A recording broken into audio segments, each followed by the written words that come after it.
Predictix helps retailers with. Sorry about that. Predictix helps retailers with various components such as merchandising planning, assortment, pricing, supply chain optimization, and most importantly, demand forecasting. This internship evolves around demand forecasting. So I'm going to start by introducing demand forecasting, then I'm going to go into the retail business challenges, the existing solutions, and zoom in on the problem. Then I'm going to state the project's requirements. After that, I'm going to dive into the different aspects of the design. Then I'm going to talk about the implementation environment. To finally conclude by, I will devote a section after that to present some experiments that we've done and their results. To finally conclude by evaluating the whole project and setting its potential perspectives. So, demand forecasting is the prediction of future demand for products. Accurate demand forecasting leads to achieving the goals set by decision makers, such as stabilizing the supply, preparing the budget, and so on. And is essential to the success of every retail business, as it is the component on all which the other components depend. Demand forecasting is, in other words, predicting the purchasing behavior of customers, which is a very complex behavior. This complexity comes from the fact that the purchasing behavior of a customer is not only influenced by a lot of factors, but it's also influenced by the interaction between all of those factors. Examples of factors can be holidays, trends, seasons, promotions, weather, and many others. In addition to that comes the retail business dynamics, which is typically spread across thousands of stores, possibly worldwide. It also handles tens of thousands of products organized in many categories with different characteristics and at different demand rates. And to keep track of it, all retailers typically record a daily average of tens of terabytes of data. And in order to correctly forecast demand, this data has to be processed. As a leader in this domain, Predictix has developed to date two solutions to address this demand forecasting problem. The first solution is a multi-level regression-based engine. It's a fairly simple model, but it has to be customized on many levels in order to correctly forecast demand. Since the model's simplicity keeps it from capturing the complexity of the problem. The second solution, which is currently on deployment, is a factorization machine-based engine. It's an extension of linear regression with the power of incorporating via interactions between features. It's a generic and robust model, but it has limited modeling capacity, and its complexity becomes very high when trying to incorporate more than second-order interactions. So, bottom line is we need a system that is able to model the problem no matter how complex it is. It should be self-optimizing, it should require minimal human attention, it should handle data inconsistencies, it should also handle the large amounts of data that retailers provide us with.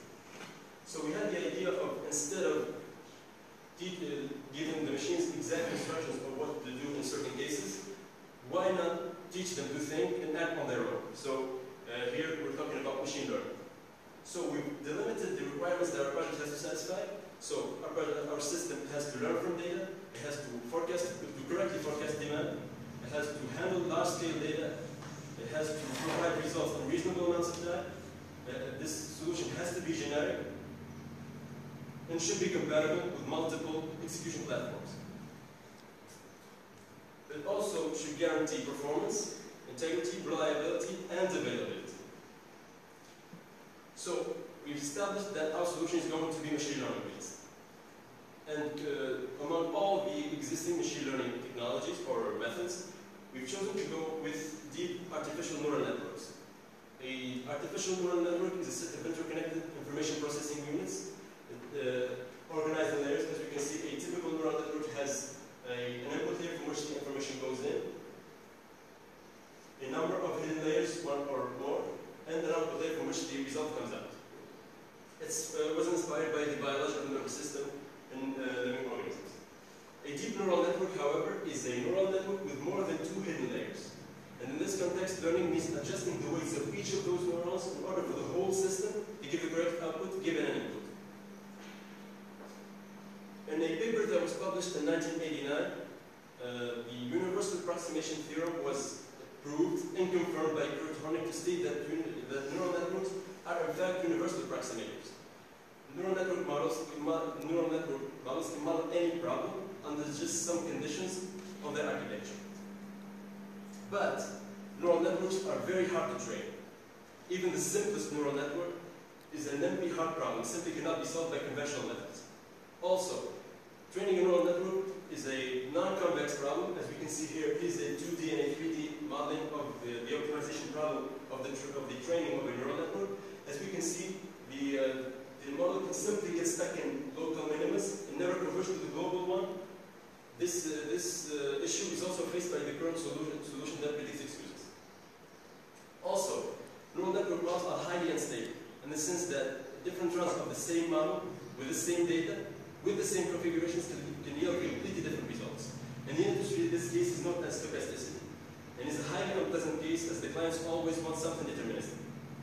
So, in order to address these problems, we went through a number of research papers, and one particular technique that was interesting to us is something called pre-training. Pre-training is giving the model an idea about the dynamics of the problem. In a paper that Dimitri Erham published in the Journal of Machine Learning in 2010, he states that pre-training neural networks actually helps them assume better training behaviors. So we decided to assume this technique in our solution. Pre-training is a large term. There are a lot of pre-training techniques. So in order to choose the most appropriate one for our case, we went through some extensive discussions with the Megadata Lab in UCI. After a number of research papers they published got our attention. We tried many of them, and we dropped many of them for various reasons. And one particular technique that they presented in a paper that was published in 2015 was a method called learning first layer weights learning. In this paper, they claim that they present a technique which guarantees the convergence to the global minimum. We analyzed this method further, and we decided to incorporate it in our solution. In fact, learning the first layer weights is a three-step process. It starts by estimating the score function, which is by definition the gradient of the log of the probability distribution function of the data. And then the cross-empirical matrix is calculated, which is the average of the sum of the product between the score function and the target value of all the observations. To finally learn the first layer weights by applying the sparse dictionary learning technique. Experiments with and without this method have shown that incorporating first layer weights learning actually yields better results as well as reduce the convergence time. The first and the last steps, the score function estimation and the sparse dictionary learning, their description in the initial paper are naive implementations, naive descriptions. So we did some research and we figured out ways in order to optimize these implementations. So the score function estimation can be optimized by direct estimation rather than going through the PDF. This method is believed to be has lower complexity and more parallelizable, which makes it more fast. Also, the sparse dictionary learning technique, we can efficiently perform that step by KSVD factorization, which is also believed to have lower complexity and faster. Now for the rest of the layers. Each neuron of the whole neural network has something called an activation function, which is a function that controls its output. There are many activation functions, so we've tried a number of them, and we've chosen to go with the rectified linear unit function as it gave us the best results. Another important aspect of our model is the initialization of the weights.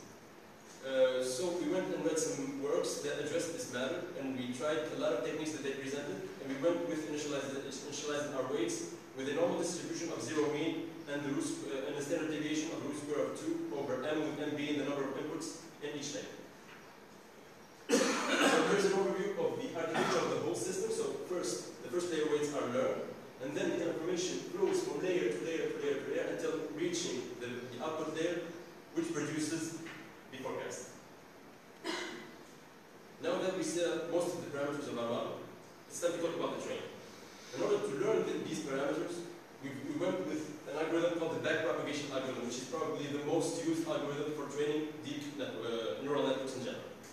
Backpropagation is, as the name suggests, backpropagates the error through the whole network as an optimizer adjusts the weights. An optimizer is an optimization function which transforms the learning problem into an optimization problem, to a minimization problem to be exact. It defines a loss function based on the error that the backpropagation algorithm provides it with, and try and adjust the weights in a way to minimize that function. We went with gradient descent as our optimizer. Gradient descent, as the name suggests, performs gradient-based adjustments on the weights. We implemented our model using Python, and more specifically TensorFlow, which is a machine intelligence framework that was open sourced by Google last November. And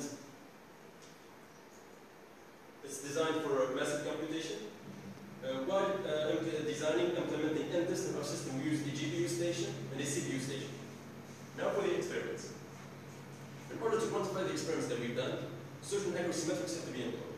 So we've used the MSE, which measures the general accuracy of the error through the whole observation or the whole data set. We also used an accuracy metric called adjusted NAIP, which measures the percentage of the error through the whole data set. We also used a measure called bias, which measures the shift between the actual values and the forecasted values. In business terms, a model with high positive bias means that there will be unsold stock, unsold merchandise left in stock in the retailers' distribution centers or factories. And a model with low, with high negative bias means that there will be lost sales, which is not good. These metrics are excessively used in retail as their combination makes up for the downsides of each other. There's a common belief that learning algorithms have data size limits, in the sense that each learning algorithm has a data size threshold that, when exceeded, either the model's performance ceases to improve or even gets worse. For deep architectures, it is believed that the more data you throw at it, the better performance we got. So, since most of the parameters of our model have been chosen empirically, we're going to test the validity of this hypothesis on our system.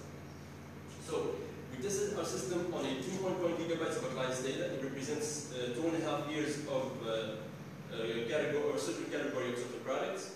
We divided this data set into a training set and a test set, training set of 7.8 million observations and a test set of 1.8 million observations.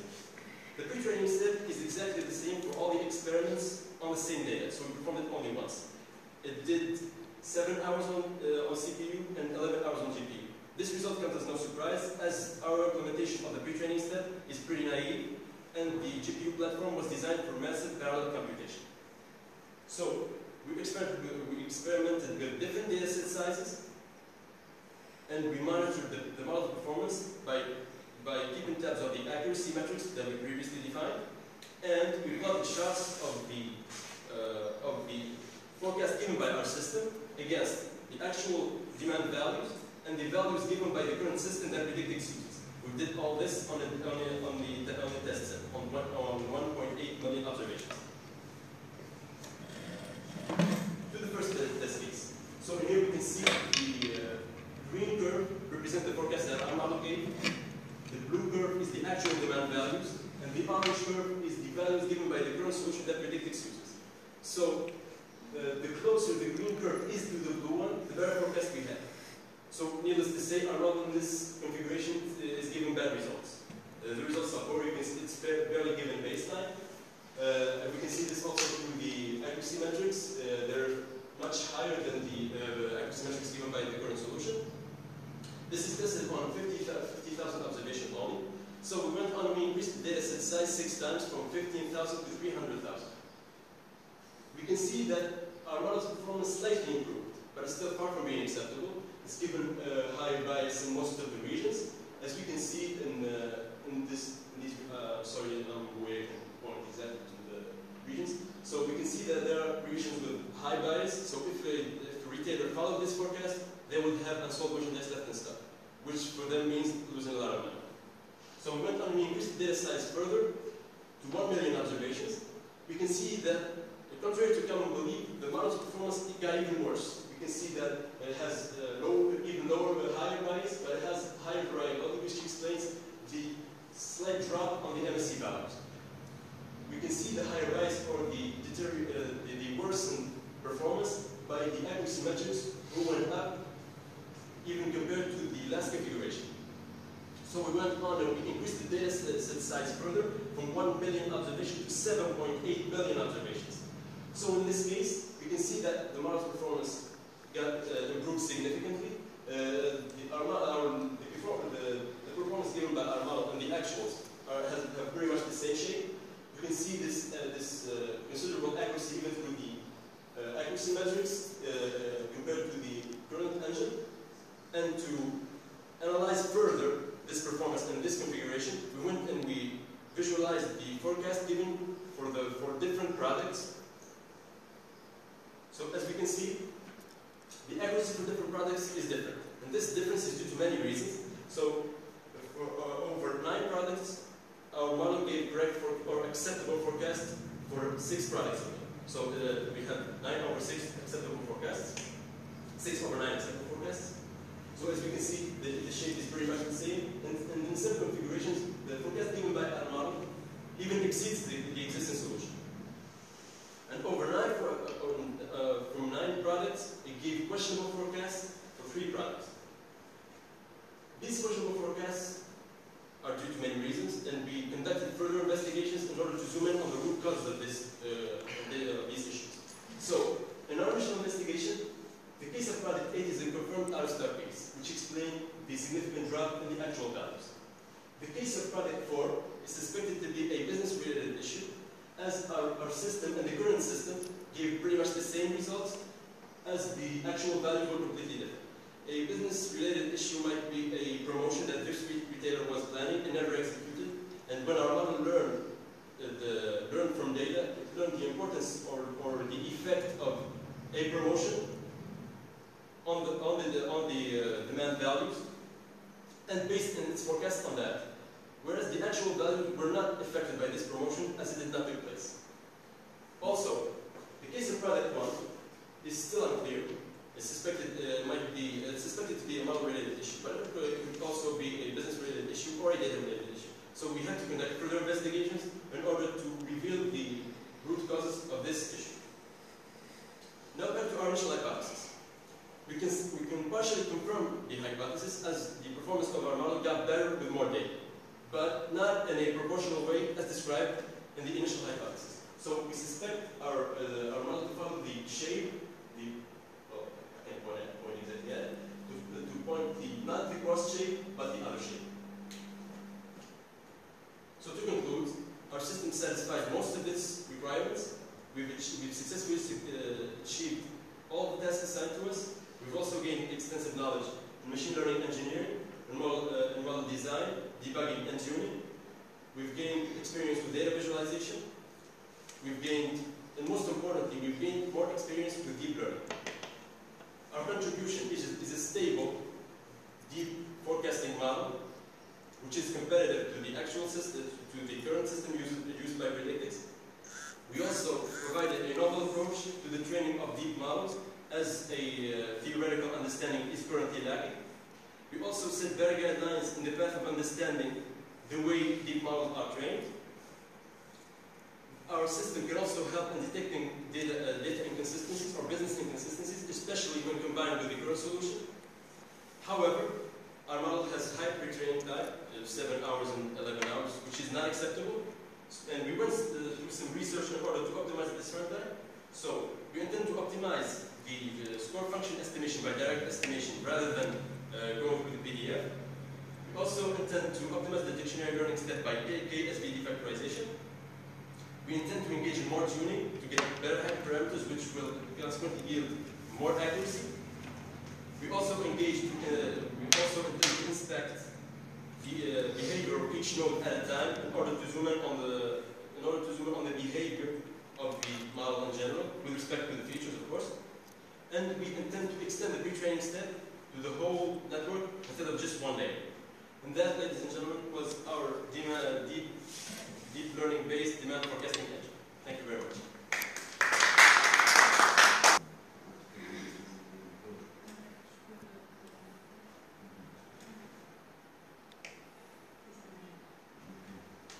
Mr. Nicola? Can you hear us? Yes, yeah, I can hear you. Hello. Hello.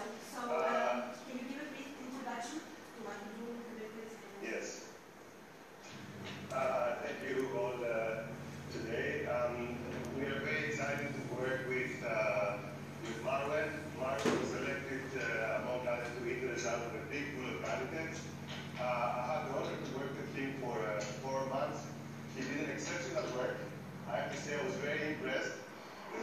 worked on a graduate level work that I would have given to a PhD student.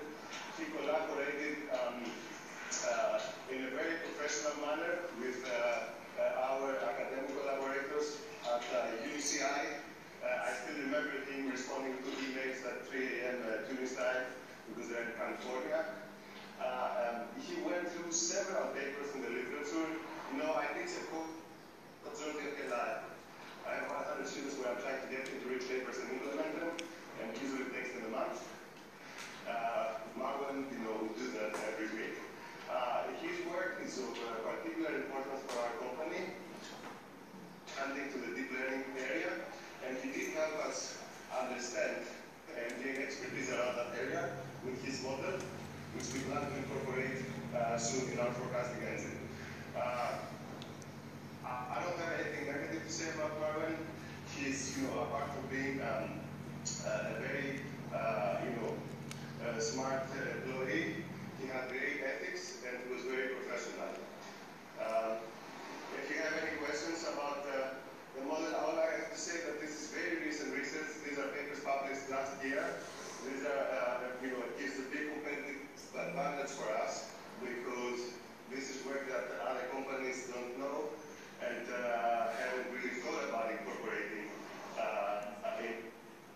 Just like to mention, this work was cited, the work that Marwan built upon was cited in the Strata conference as one of the most promising. So any questions? Thank you very much, Mr. Nicolas.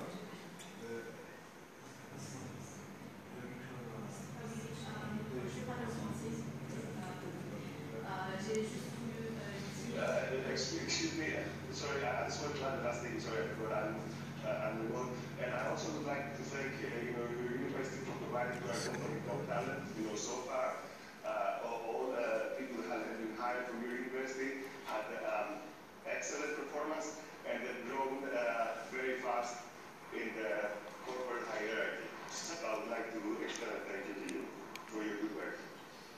Thank you, you're welcome. Thank you. Et c'est vrai qu'en fait, Marwan est vraiment excellent. Il a fait un très très bon travail. J'ai tout simplement voulu donner une brève introduction à propos de Creditix, ce qu'on fait. Donc, Marwan a fait une très bonne introduction au début. Il a parlé de toutes les activités que Creditix fait. Mais nous, comme étant les Science Team, on fait du demand forecasting. La prévision de la demande, c'est vraiment très compliqué. On fait beaucoup de méthodes, il a parlé de linear regression, des machine learning et tout ça. Donc, Marwan a proposé une nouvelle approche. C'est vraiment nouveau et il a essayé de faire une compétition avec les solutions existantes à Creditix. Et là, il a prouvé qu'il a pu faire une meilleure prévision que ce qu'on est en train de faire maintenant. Donc, il nous aide très très bien pour notre business. Et une autre chose que je veux vous dire, Marwan est vraiment excellent et même on pense à le recruter.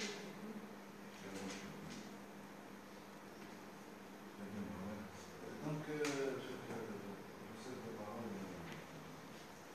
au rapporteur PS. Merci, monsieur le président. Donc, first of all, I really like your presentation, but not as well as your report. I have some comments related to your report because I found some confusions. Then I will investigate technical details. So first of all, when I have seen your reference, I was really happy because I found references very recent. 2015 is now. So it is very interesting. Then I was already very confused since all references are wrong according to the station in the report. We can take one activity,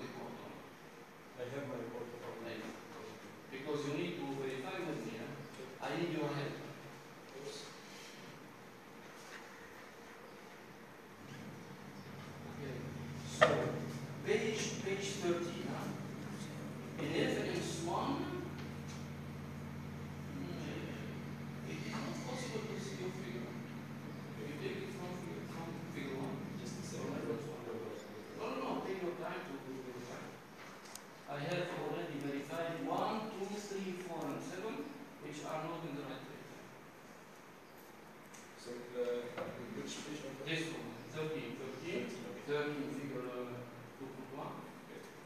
Reference 1. So this needs to be correct. Okay. So then, This is it. So figure 13, the number is first figure figure. 51. Yeah, Page. page 13, yeah, this figure. Yeah. Figure page 104.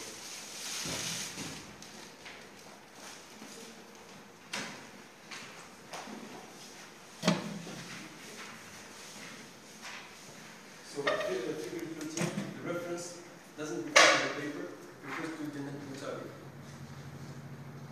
And how can I discriminate lithography from bibliography? So yes, you're right.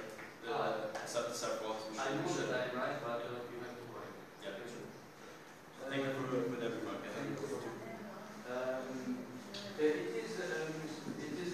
I have a general comment for the report. Chapter 1, 1 to 2.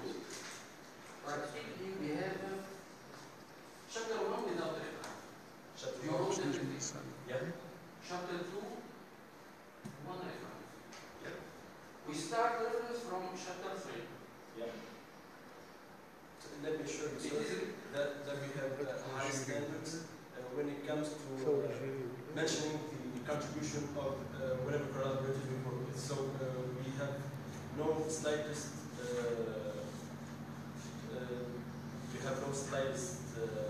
Please, you are answering without question. No, I'm explaining. Okay. You can wait. So, assessment of pure forecasting solution. Normally, we should see. No, I can explain that. All the forecasting made Yeah. without any reference. The references are only those forecasting solutions are all coming from that figure, from that site. So the reference is from the figure which relates to the previous section. So I have to make all the overview starting from this figure only. Yeah?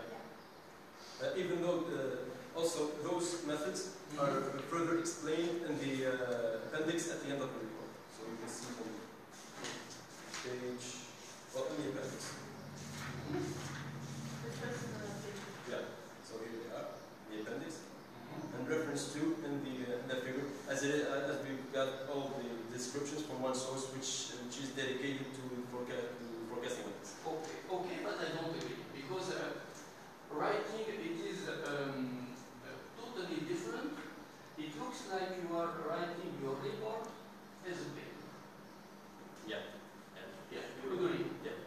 A report and paper are different. Yeah, sure. So you cannot adopt this structure similarly for paper and report. Yeah.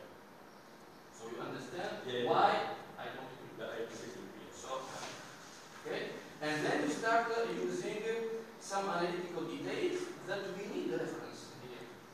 Okay, one reference for the main reference. Okay, I agree, it's no problem. Yeah. Okay, but first of all, we need that you make a large overview of the different techniques used, Yeah. not only in predictives, but over recent papers. Yeah. This is my first remark. Okay. Then we will go to the third chapter. But it looks like it is strange. It looks like when you move from chapter 1 to 2, 3, you start making a little problem of grammar and language. So that's why I have a little doubt about the two first subchapters. They are well written, okay? And then now when we will move to description and evaluation and comment of your work, the level of writing decreases a little bit, okay? So that's why I prefer that you, and I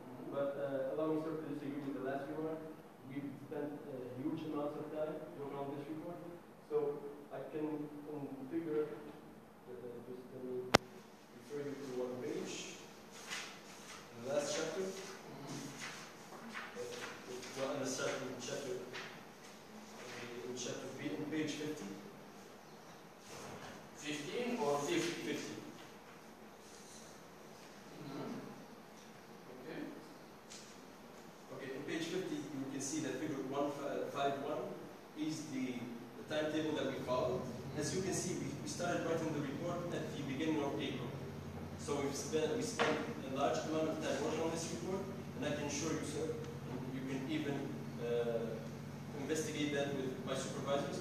Every word written in this report either was taken from a paper or from the literature that we stated in this report, or was my own words. So I can assure you, sir, that this now. Don't worry, I will not investigate your timing of reduction with your supervisor. I'm just assuring you of the integrity of my It's work. not a problem. And but with this page 15, I have a little problem. Why it is in this part? Say, we will arrive. Okay. Okay. Just last, allow me to explain further. I'm just trying to assure you that we've spent large amounts of time on this I report. understand, and I know. Yeah. Don't worry. We can. Last comment. At the end of chapter 2 or 3, do you have an idea about the work done by a certain Zadeh? No? A certain Zadeh. You have the full name? Lutfi Asker Zadeh. No. You know? No? Do you have an idea? No?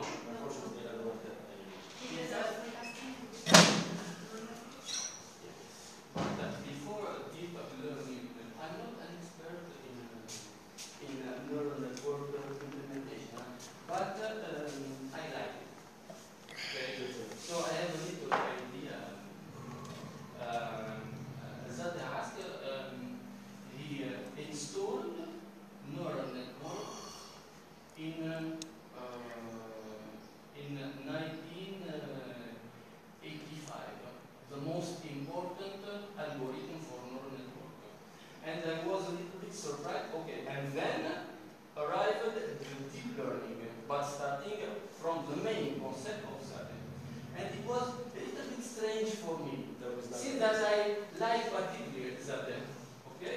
I was a little bit strange. It was a little bit strange that I didn't found it in the reference, because practically all reference related to the deep learning or neural network, classical neural network, minimum you need the basic reference. No. Okay. Mainly you need some reference for it in chapter 4.